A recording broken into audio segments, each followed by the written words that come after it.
Good morning, and welcome to Storytime with the Onondaga Free Library. My name is Miss Kori, and I am so happy to be here today, and we are going to have lots of fun.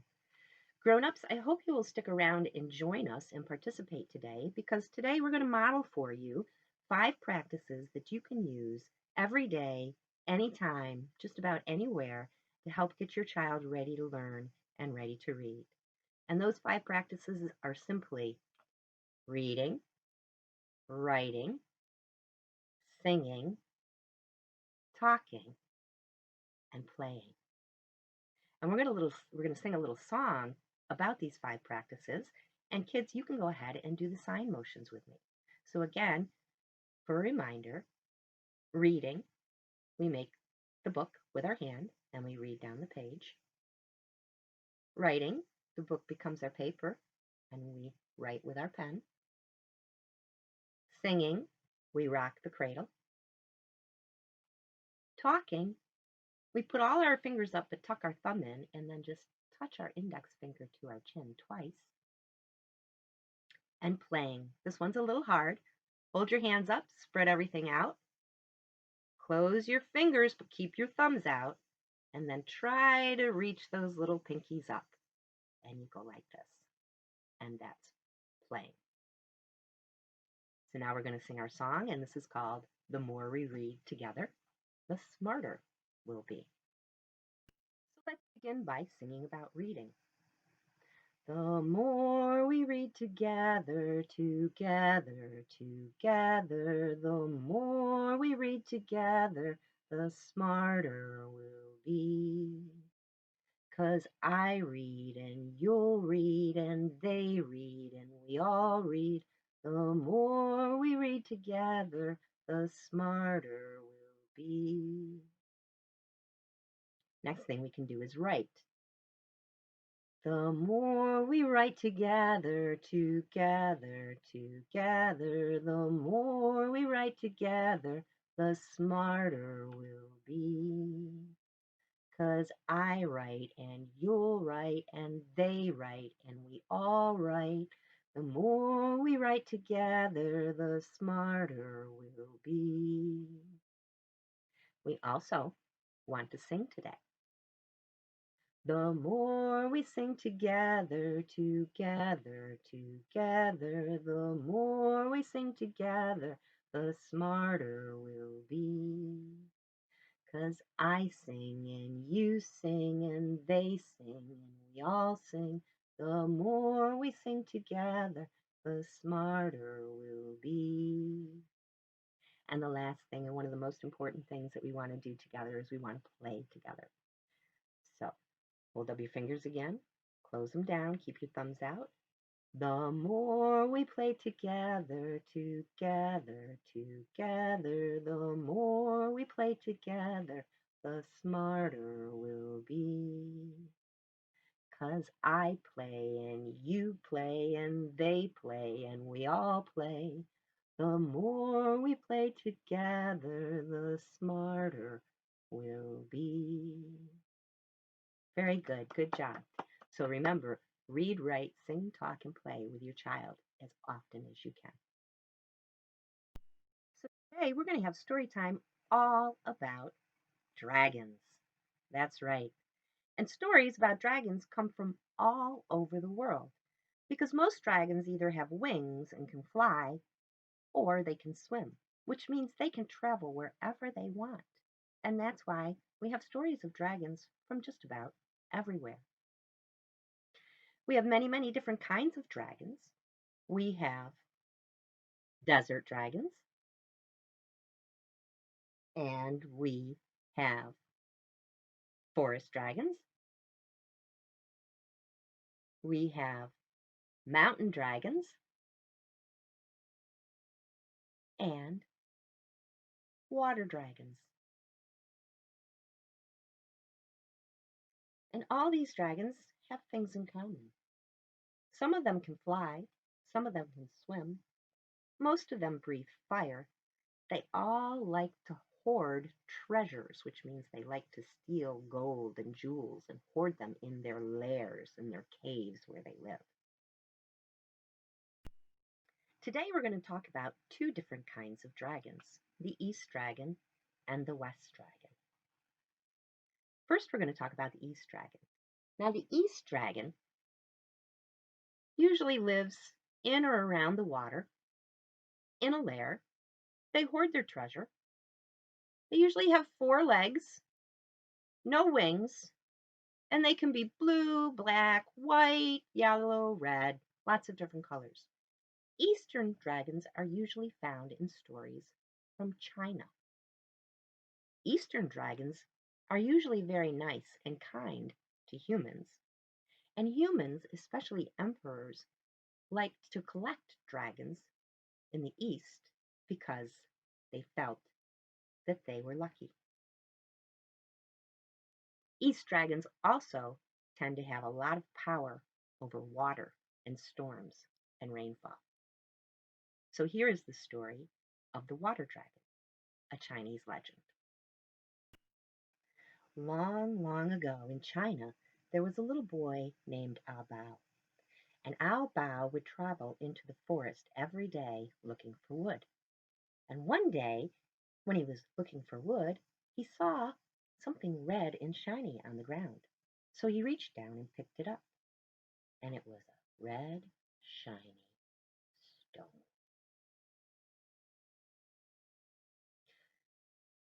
So A Bao put the shiny red stone in his rice crock. And his crock overflowed with rice. And soon A Bao had more rice than he could ever eat. Next, A Bao put the red stone in his money jar. And his money jar overflowed with coins. And soon A Bao had more money than he could ever spend. That shiny red stone must be magical. So when A Bao's neighbors ran out of food, he would bring them rice that he had made with his magical stone. And when his neighbors didn't have any money, he would bring them money that he had made with his magical stone. But ever since A Bao had found that magical stone, it had stopped raining, and the riverbeds had dried up, and the crops were beginning to die. A Bao put the magic stone in his water bucket, thinking that it would overflow with water. But to his surprise, the stone drank up all the water in the bucket. "How can we live without water?" said A Bao. And that night, A Bao dreamed that he saw a blue water dragon dancing in the clouds and showering the land with much needed water. Early the next morning, A Bao decided to search for the water dragon. So he packed some food and his shiny magical stone, and he took off. Some days later, A Bao met a snake blocking the road. "Do you know where I can find the water dragon?" A Bao asked the snake. "If you remove the rock from my tail, I will tell you where he is," the snake replied. So A Bao found a stick, and he gently lifted the rock from the snake's tail. And the snake was so thankful that he gave A Bao a piece of his beautiful snakeskin. And he said to A Bao, "Boy, this will be very useful on your journey. The water dragon that you are looking for lives in the far east, but be careful. You will meet a greedy red monster along the way." So A Bao thanked the snake, and he continued on his journey. And he came to a nearby riverbed that was all dried up except for one small pool of water. And in the water, he saw a carp swimming around. Carp is a kind of fish. "Do you know where I can find the water dragon?" A Bao asked the carp. "If you move me to the well over there, I will tell you where he is," said the carp. So A Bao gently scooped up the carp with both hands, and he moved him and he placed him in the well. The fish gave Ah Bao a piece of his skin with many scales on it and said, "Boy, this will be very useful to you on your journey. The water dragon that you seek lives in the far east, but be careful. You will meet a greedy red monster on the way." Ah Bao thanked the fish for his scales, and he continued on his way. And soon he came across a deer whose antlers were stuck in a tree. "Do you know where I can find the water dragon?" Ah Bao asked the deer. "If you remove my antlers from the tree, I will tell you where he is," the deer replied. So Ah Bao took his axe and he cut the antlers from the deer. And the deer was so thankful that he gave the antlers to Ah Bao. And he said, "Boy, this will be very useful to you on your journey. The water dragon that you seek lives in the far east. But be careful, because you will meet a greedy red monster along the way." Lao Bao thanked the deer for his antlers, and he continued on his journey. And soon he came to a high cliff where he met an eagle. "Do you know where I can find the water dragon?" Ah Bao asked the eagle. "If you take my child back up to the nest at the top of the cliff," the eagle said, "I will tell you where he is." So Ah Bao picked up the eagle and gently climbed to the top of the cliff and put the baby eagle back in the nest. And the daddy eagle was so happy that he gave Ah Bao some claws to take on his journey. And he said to Ah Bao, "Boy, this will be very useful to you on your journey. The water dragon that you are looking for lives in the far east. But be careful, because you will meet a greedy red monster on the way." Ah Bao thanked the eagle, and he continued on his journey. And soon Ah Bao met the greedy red monster that everyone had warned him about. "Do you know where I can find the water dragon?" Ah Bao asked the greedy red monster. "You can't find the dragon unless you have the Dragon Ball," the monster replied. "Well, what does the Dragon Ball look like? Does it look like my red magical stone?" "Yes, that's it, and you should not have it. Give it to me." The greedy red monster chased Ah Bao to the edge of the cliff, and Ah Bao thought to himself, "If I lose my Dragon Ball, I will never find the water dragon." So he quickly swallowed the Dragon Ball, and he jumped off the cliff. Ah Bao landed in a deep pool of water at the base of the cliff, and after swimming to shore, Ah Bao felt extremely thirsty. So he drank up the pool of the water.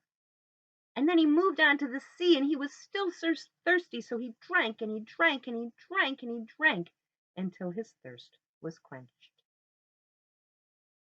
All of a sudden, Ah Bao's body was wrapped in snakeskin, and the deer's antlers were attached to his head, and the scales from the fish covered his back, and his hands and his feet were replaced by claws from the eagle, and his eyes became red and shiny like the Dragon Ball. Abu flew into the sky, dancing in the clouds, and then he swooped down over the thirsty fields and he sprayed water as he went. Ah Bao had turned into the water dragon.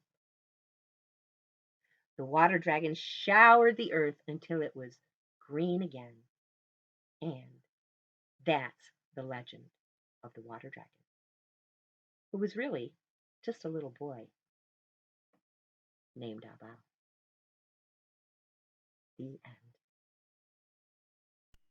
Now that you know a little bit more about the East Dragon, who comes from China, we're going to talk a little bit about the West Dragon, who comes from Europe. Both these dragons build lairs, and they hoard their treasure. The Western dragons have 4 legs, and they have wings, and they're usually very dark in color. Some of them can talk, and most of them breathe fire. They don't really care too much about humans until the humans bother them. A lot of the stories that we have about Western dragons are about just that, humans going into their caves and trying to steal their treasure.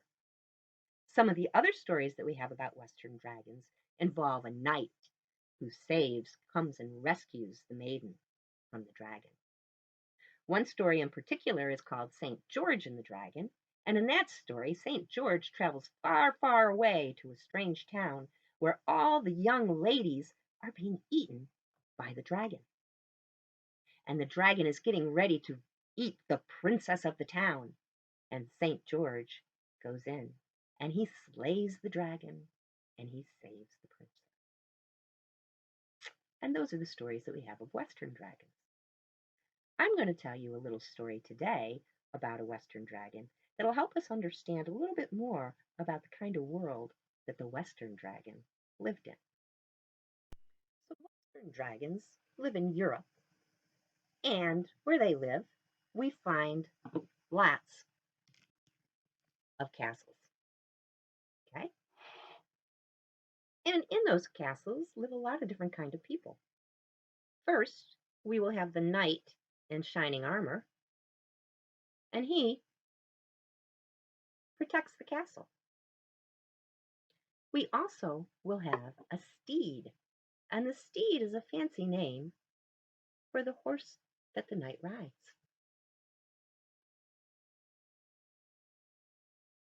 You will also find in the castle squires, and squires are servants to the knights. They help the knights put on their armor, and they take care of the steed. A castle has to have a cook because somebody needs to cook for all those people. And usually in the castle, there is a maiden or a lady of the castle, and that is who the knight protects. In these stories are Western dragons, and in this particular story, we have an old Western dragon, and this is called There Was an Old Dragon.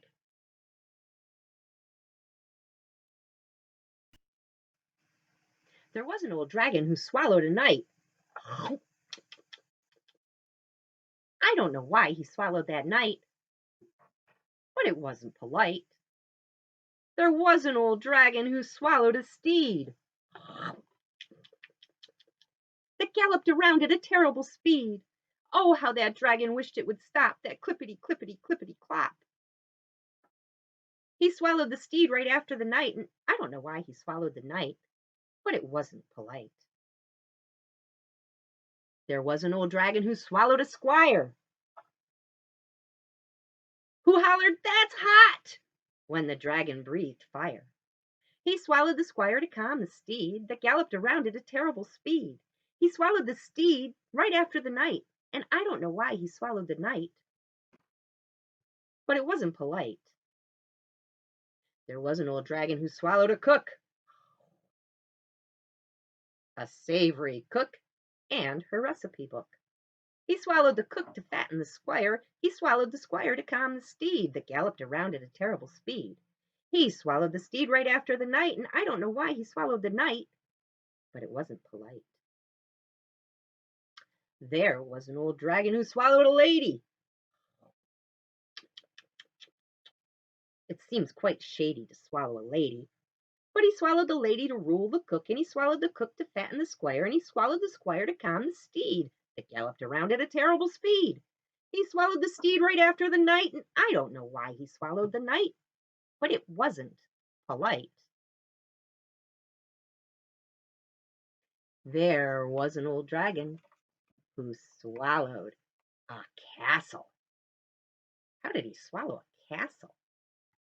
Well, he swallowed it down right to the last tassel.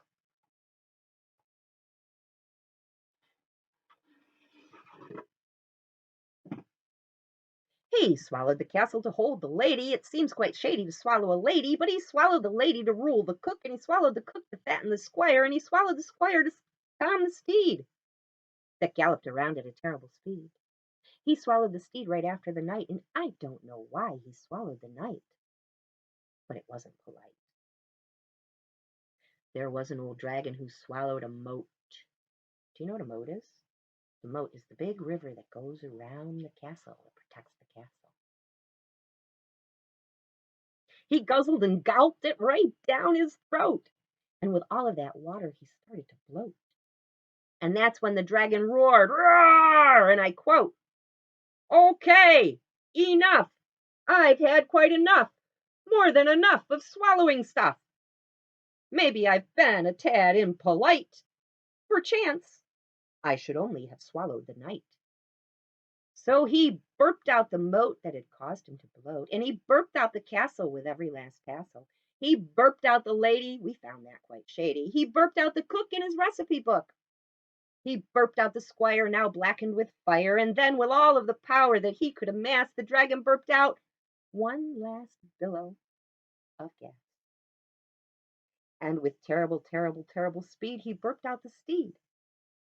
Clippity, clippity, clippity, clop, clippity, clippity, clippity, stop!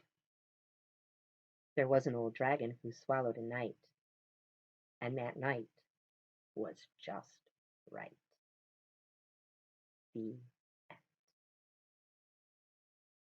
And that brings us to the end of story time today.